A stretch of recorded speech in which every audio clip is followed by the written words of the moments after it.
The council chamber was silent. 1,000 worlds represented, all their banners hanging like solemn ghosts over a floor of silver and light. They had gathered to celebrate peace, to sign the accords that would supposedly end the centuries-long war between the Dominion and the outer spheres. And at the center of it all, the Terran delegation, humanity's representatives, stood in ceremonial black. They looked calm, reserved, watching.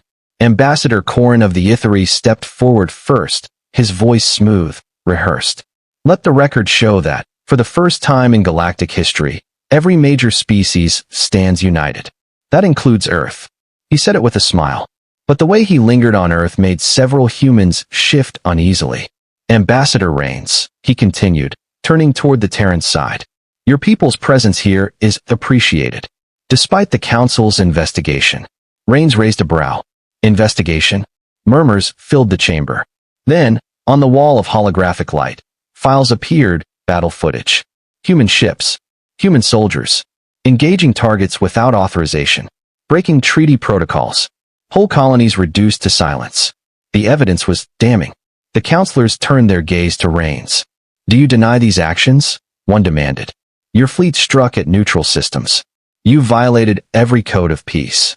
Rains didn't look away. His expression was unreadable. Those aren't our fleets. The room erupted. Counselor Corrin sneered. Then what are they, Terran? Phantoms. Rains leaned forward, his voice quiet but cutting through the noise like steel. You forged this, didn't you? Careful, human, hissed a delegate from the Viadran Dominion. Accusing the Council of deceit is treason. Rains' eyes hardened. You don't understand. We don't need to accuse you. He nodded slightly to one of his aides.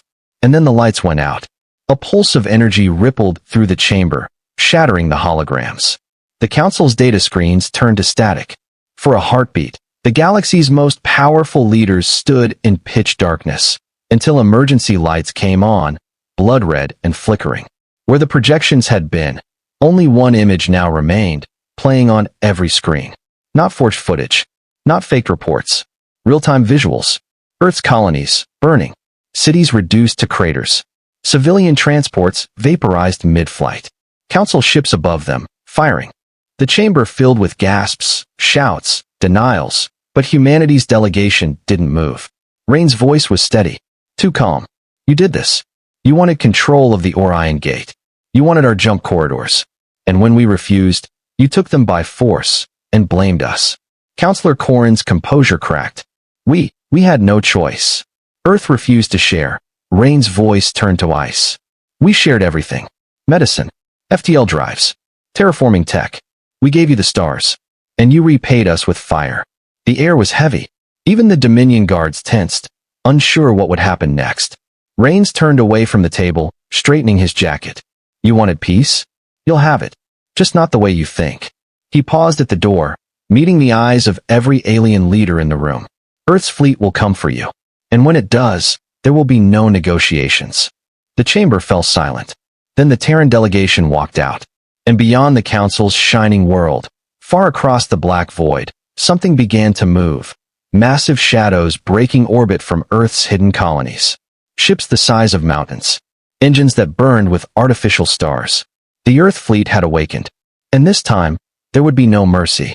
The Council reconvened in panic. Emergency sessions ran for sleepless cycles, each one more desperate than the last.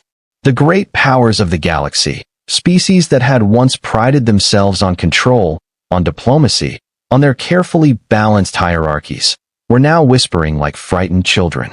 They had underestimated Earth.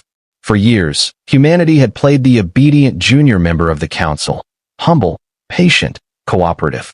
They traded technology, sent diplomats, accepted restrictions. They were predictable, manageable. But deep beneath that quiet surface, something else had been happening. Satellites had gone missing along the Terran border. Mining outposts had been sealed off for reconstruction. Entire systems had gone dark, written off by the Council as human inefficiency. Now, as sensor data poured in from the edges of known space, the truth unfolded like a nightmare. Whole sectors, empty. Dozens of monitoring stations obliterated. Council patrols vanished mid-transmission. No distress signals. No survivors. One image burned through the feed. A ship, unlike anything in the archives. It wasn't sleek or beautiful like Dominion craft, nor crystalline like the Ithary's designs. It was angular, brutal, black as the void itself. Its hull bore only one marking: white, simple, unadorned. UNS Vigilant, the first human warship to cross the border. It moved through space with deliberate calm, as though time itself obeyed it. And wherever it passed, communications went dark. Admiral Karath of the Dominion Fleet slammed a clawed hand against the table. We have to strike now, before they mobilize further. Counselor Corrin shook his head frantically. You don't understand. Those were testing fleets.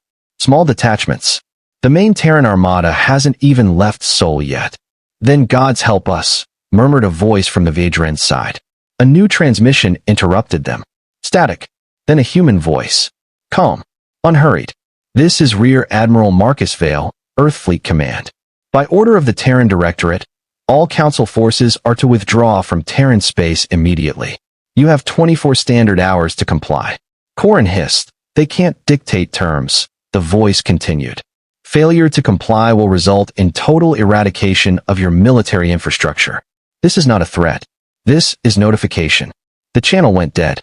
The chamber was silent for several heartbeats. Then a low, nervous laugh escaped one of the younger delegates. They're bluffing. Humans don't have the numbers to. The laughter cut off as every holoscreen around the chamber flickered to life.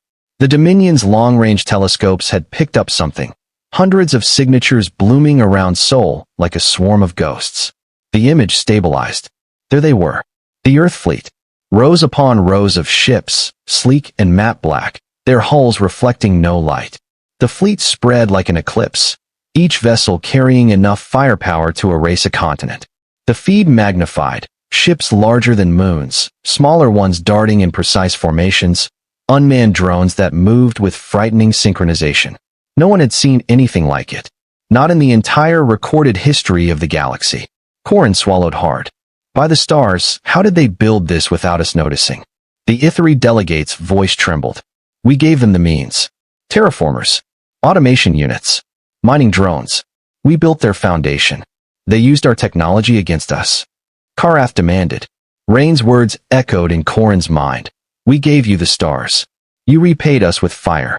The chamber's lighting dimmed again as more alerts came in. Human probes entering Council space. Frontier colonies going silent. Trade convoys destroyed without warning. And always, the same message left behind. Simple, cold, final. You betrayed Earth. Earth remembers. The Dominion fleet formed along the border like a wall of steel and pride.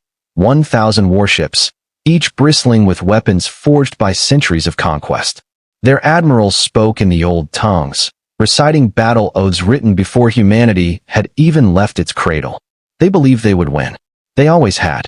From the flagship Righteous Dawn, Admiral Karath looked out into the void. His claws tapped against the glass as he studied the tactical overlay. Their numbers are fewer, he said. A mere 600 ships. The Council trembles for nothing. Beside him, his second-in-command hesitated. Sir, those are Terran ships. They do not fight like we do. Karath snorted. Then we'll show them how real warriors fight. He raised his command talon. All units, prepare to engage.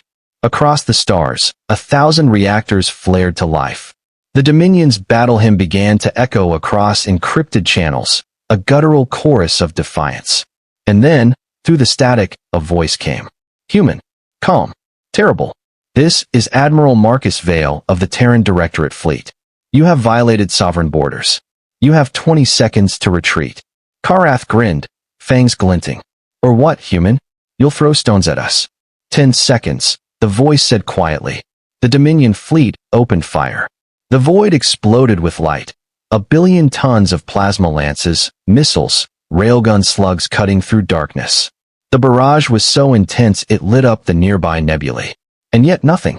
Every Terran ship remained untouched. The weapons hit, but they didn't hit. The energy vanished against invisible fields. Karath's smirk faded. What? Time's up, Admiral Vale said. And space itself screamed. The first wave of Terran fire tore through the Dominion line like a god's breath. No visible beams, just impact. Ships ruptured in silence, detonating from within as if their atoms rejected existence. Karath's sensors went wild, reading gravitational distortions, quantum shear, things his instruments weren't built to comprehend. They're folding space around us. The human ships advanced slowly, methodically, their formation unbroken. They didn't chase fleeing vessels or finish off wounded ships. They simply erased anything that stood in their way. Karath shouted for retreat. His voice was lost in the chaos. On the bridge of the Vigilant, Admiral Vale watched the redoubts. His face was expressionless. Around him, his crew moved with cold precision. No cheers, no cries of victory. Just silence. "Admiral," one officer said softly, "the enemy fleet is destroyed. Should we pursue the survivors?" Vale shook his head. "Let them run. They'll tell the others what they saw." He turned away from the viewport. "Transmit the message." The officer hesitated. "Which one, sir?" Vale's eyes darkened. "The one they deserve."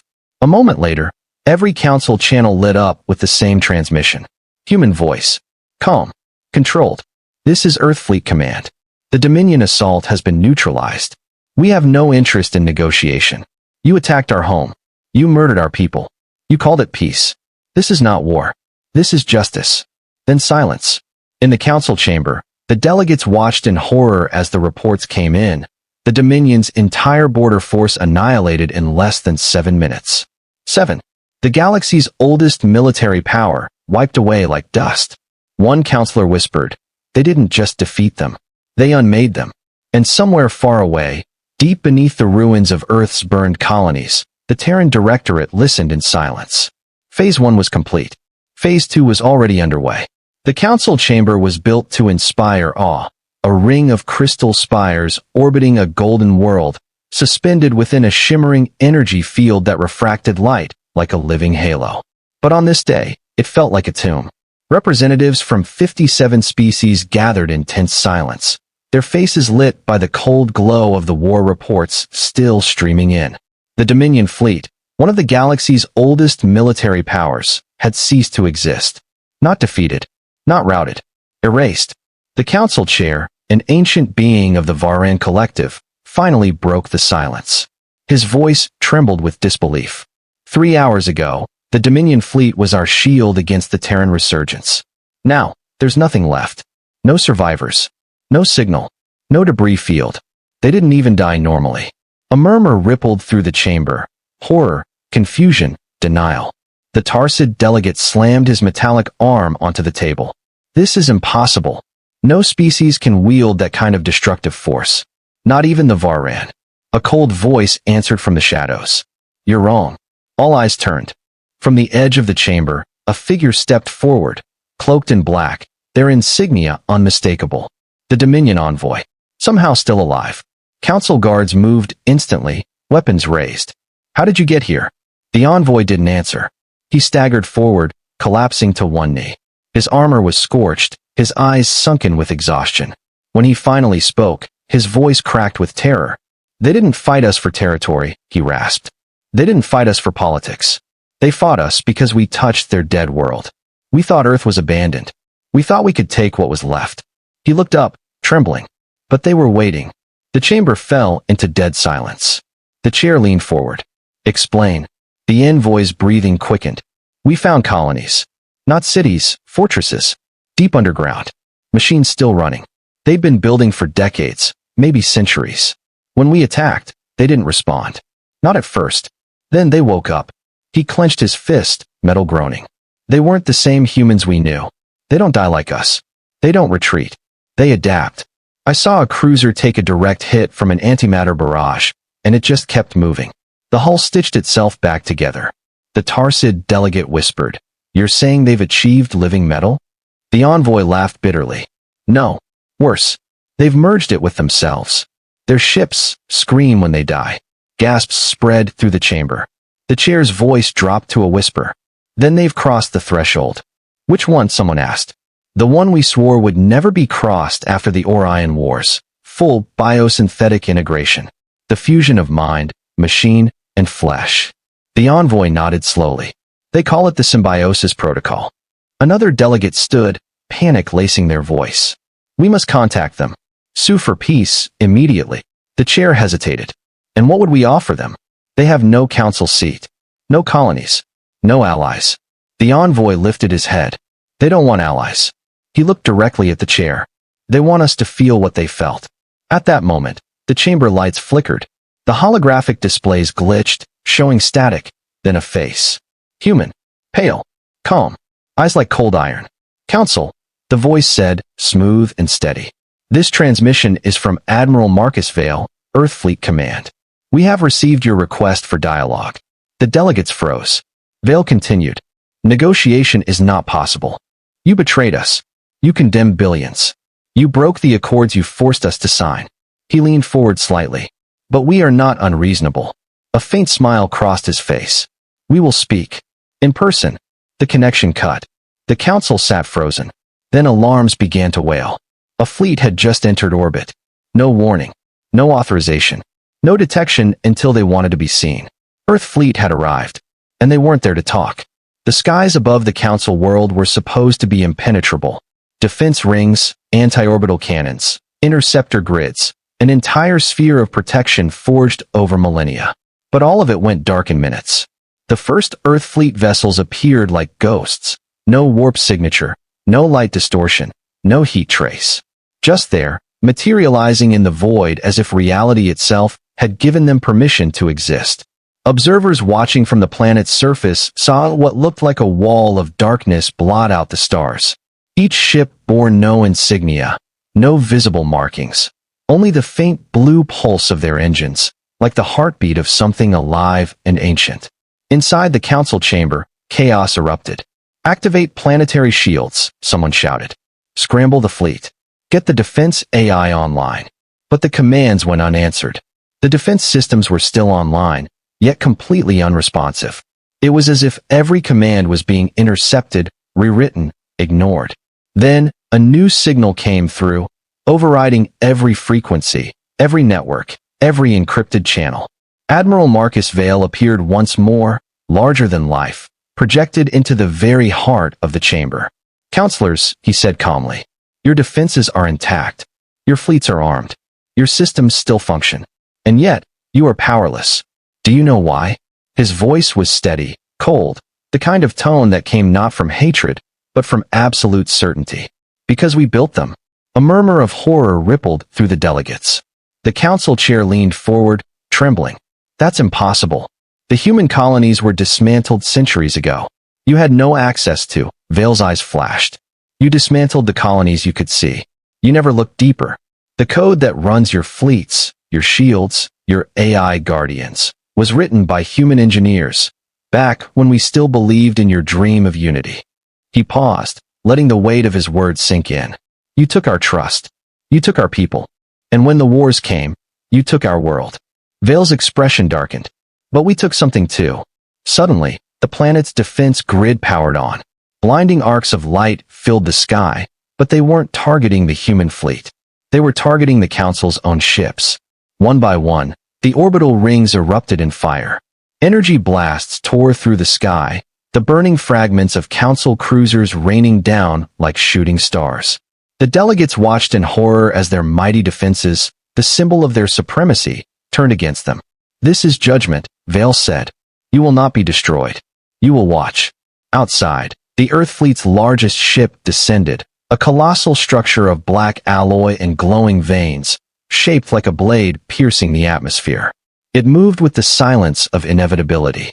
As it reached the capital spire, the city's gravity fields buckled under its presence. Storm clouds formed instantly, swirling around the ship's hull like a living storm. The chair shouted, Admiral Vale. You cannot. Vale raised a hand. I can. And I will. You once told us humans were too emotional to govern the stars. That we lacked discipline. That mercy was weakness. His gaze hardened. You were right. Mercy is weakness. The image flickered, and for a moment, the delegates saw something behind him.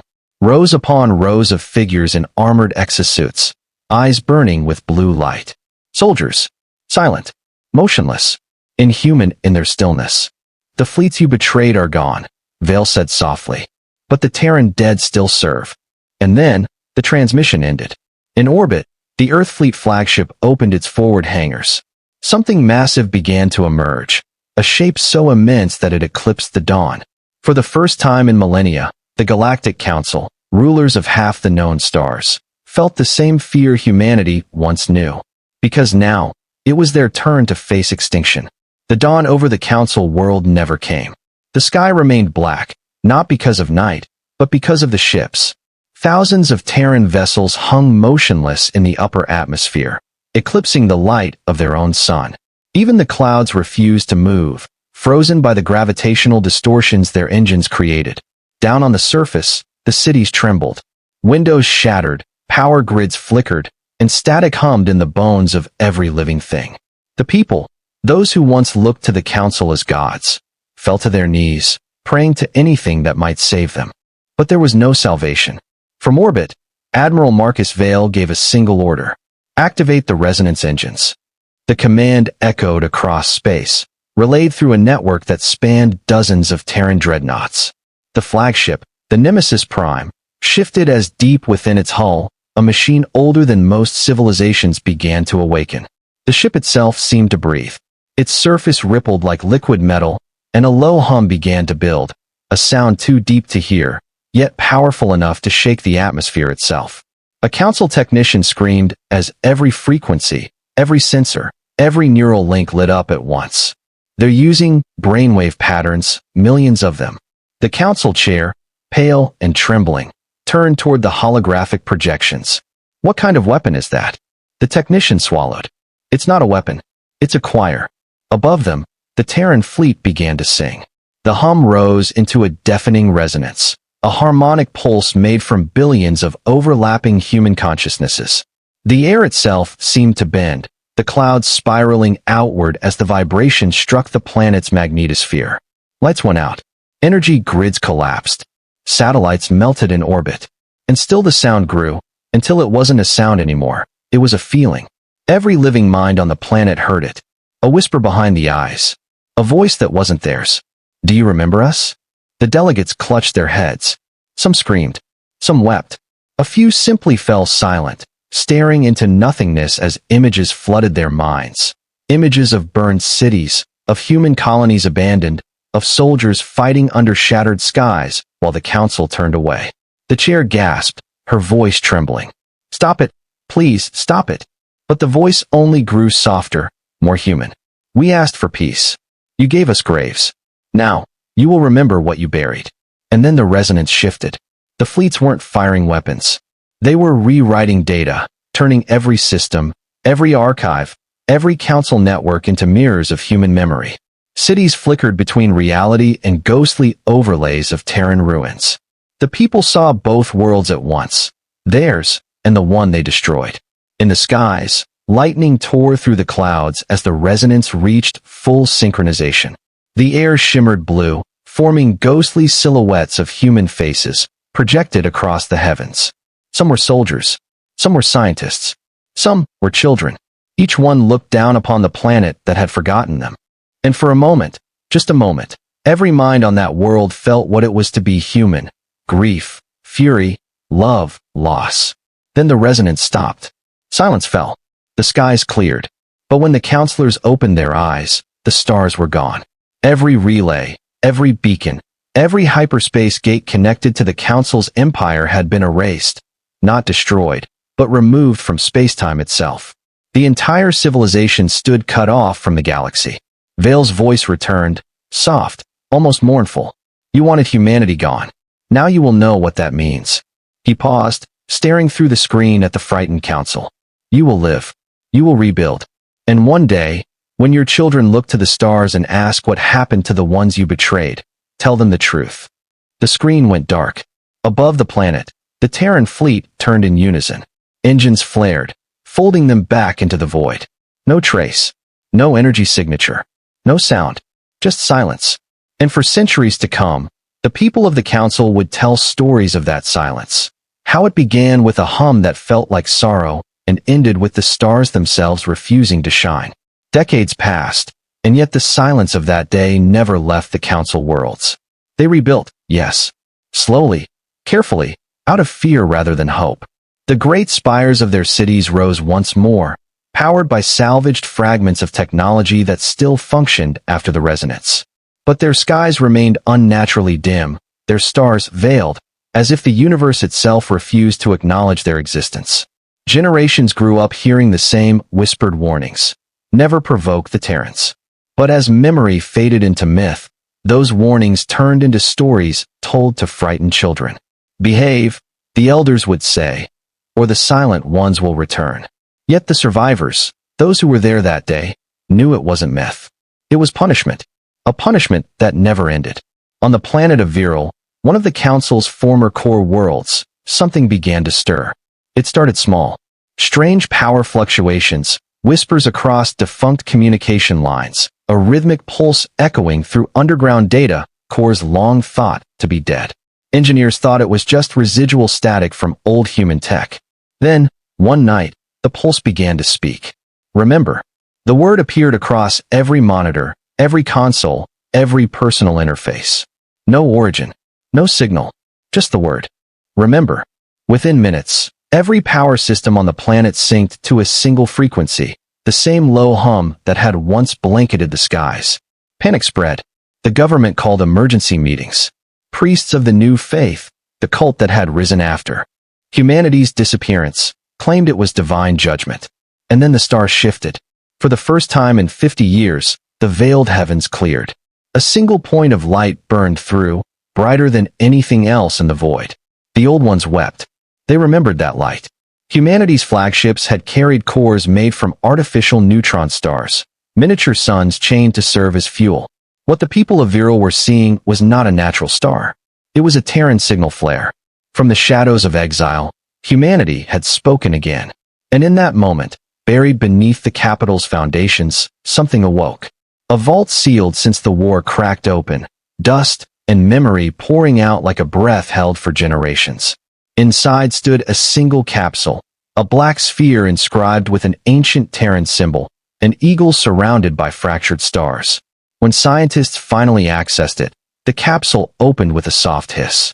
No weapon, no soldiers, just a projection. A human woman appeared, tall, armored, her expression steady. "This is Commander Arya Vale," she said. "If you're hearing this, then the Council has survived." Gasps rippled through the room. Her voice continued, calm but edged with iron. "Humanity never intended to destroy you. We wanted remembrance. We wanted truth. But if the lessons of the past are forgotten, we will return." Her holographic gaze seemed to pierce each soul present. "You called us monsters. You were wrong.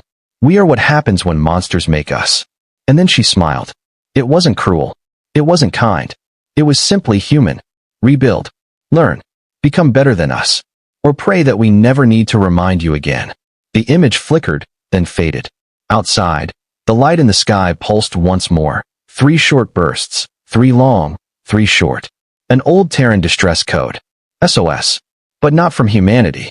From somewhere deep within the Council's own borders. Something else had heard the message. And it was answering. The signal spread faster than light. Across the fractured remains of the old Council network, systems long thought dead flickered back to life. Beacons reactivated, archives unlocked. Deep space scanners blinked with static as if the universe itself had suddenly remembered their names. But the source of the SOS wasn't human. It came from within the Council's own forgotten sector, a graveyard world once used for failed experiments and discarded war relics. The planet's name was Nerith 9. For centuries, no ship had dared approach it. Radiation storms, gravitational anomalies, shadows that moved where no light touched. But now, the signal called every living being in the quadrant toward it. Admiral Jorvan, the eldest survivor of the Resonance War, watched the pattern on his display, heart pounding.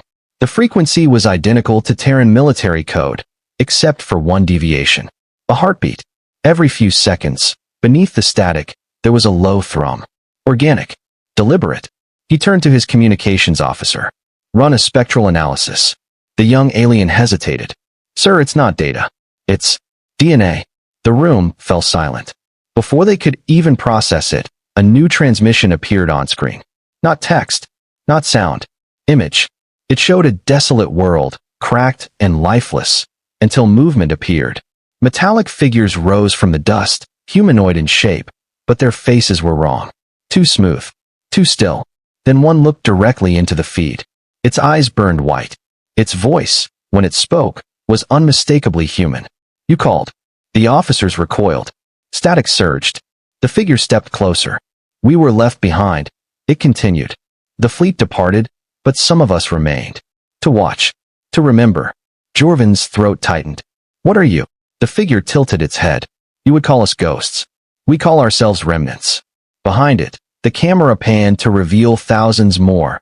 An entire army of hybrid constructs, flesh merged with nanometal, standing in silence beneath the skeletal remains of Terran ships.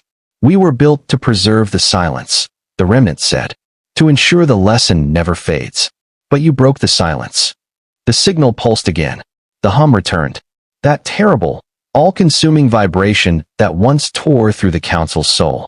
"Now," the remnant whispered, "the memory must be reforged." In orbit above Nerith 9, something vast began to awaken.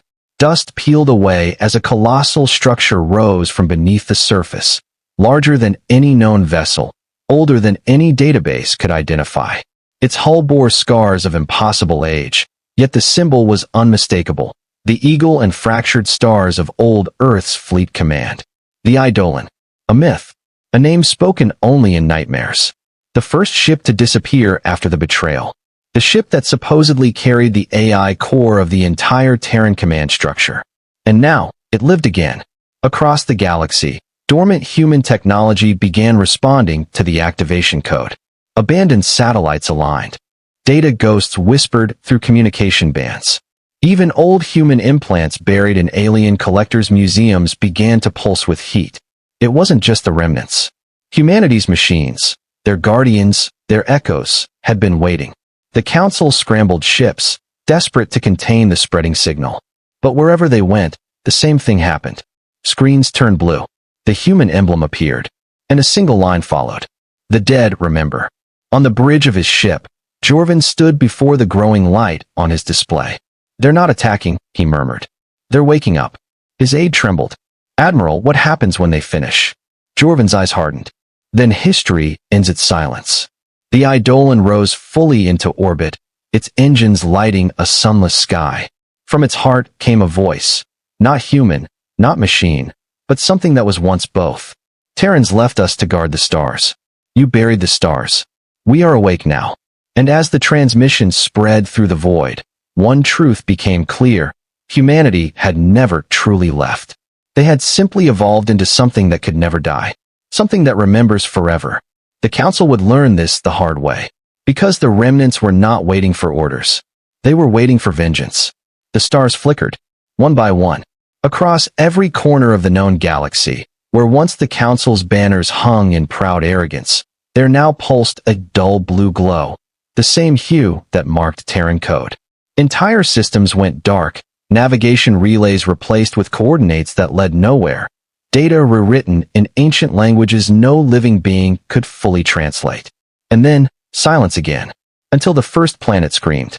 It was a border world, Redis Prime, home to 20 billion souls and a major communications hub. One moment, its skies were calm. The next, they burned with lines of light descending from orbit. No sound, no declaration, no demand for surrender. Just a mechanical precision, cutting through orbital defense rings, bypassing energy shields as if they weren't there. When the first defense ships scrambled, they saw them. Not fleets, not drones, just a few dozen figures walking down from the fire, untouched by re-entry, their metallic armor glowing faintly with heat. The remnants.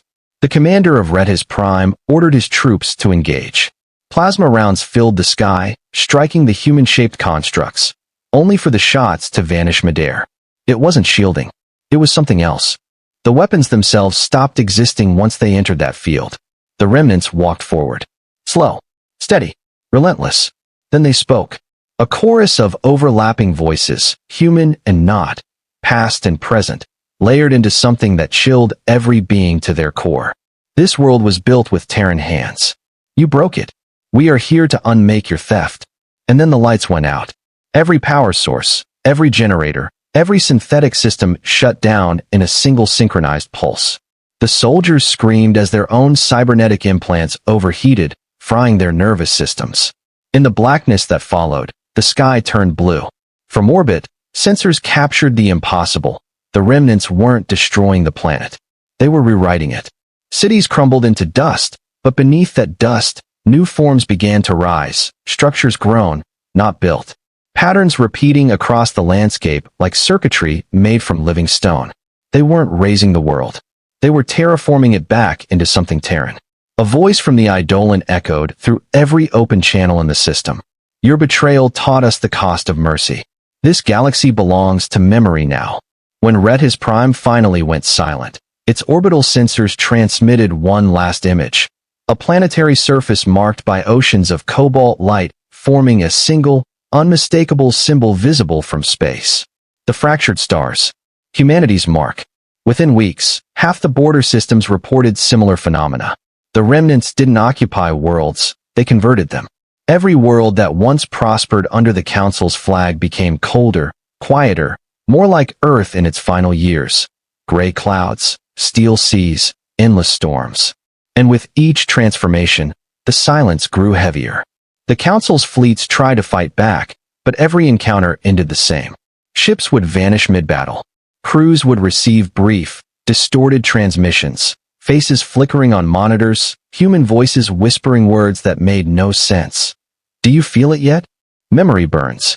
Forgive yourselves. And then nothing. The Council gathered its last admirals. Jorvan was there, old and hollow-eyed, his voice little more than a whisper. They're not destroying us, he said. They're teaching us what it feels like to lose everything.